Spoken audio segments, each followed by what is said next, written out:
بسم اللہ الرحمن الرحیم قال مولانا ابو عبداللہ الحسین علیہ الصلاۃ والسلام الا وان الدعی ابن الدعی قد رکز بین اثنتین بین السلۃ والذلہ۔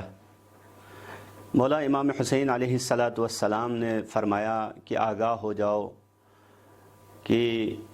ابن زیاد نے مجھے دو چیزوں کے درمیان قرار دیا ہے، ذلت اور عزت کے درمیان، کہ میں ذلت اختیار کروں یا اس کے خلاف جنگ کروں۔ یعنی در واقع امام حسین نے اس سچویشن کو بیان کیا ہے، اس حالت کو بیان کیا ہے کہ جس سچویشن میں امام حسین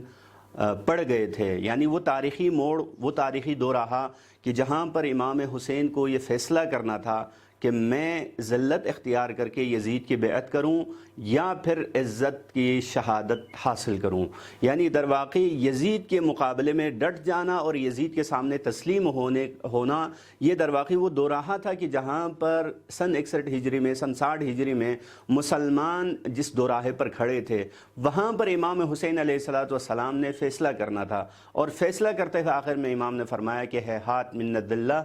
ذلت ہم سے بہت دور ہے، یعنی ہم ذلت اختیار نہیں کر سکتے۔ اب یہ ذلت یعنی کون سی ذلت؟ کہ ایسی ذلت اگر امام حسین برداشت کر لیتے تو پھر اسلام بھی ذلیل ہو جاتا، دین محمد بھی ذلیل ہو جاتا، خدا کی شریعت بھی ذلیل ہو جاتی۔ تو لہٰذا امام حسین نے یہ ذلت اختیار نہیں کی، بلکہ عزت مندانہ انداز میں اس ظالم اور جابر نظام اور اس حکومت کے خلاف آپ نے قیام فرمایا کہ جس کے نتیجے میں حسین ہمیشہ عزت کا استعارہ بن گیا اور یزید ہمیشہ ذلت کا استعارہ بن گیا۔ یہ در واقع امام حسین علیہ الصلوۃ والسلام نے امت کو اس دوراہے پر فیصلہ کرنے کے لیے ایک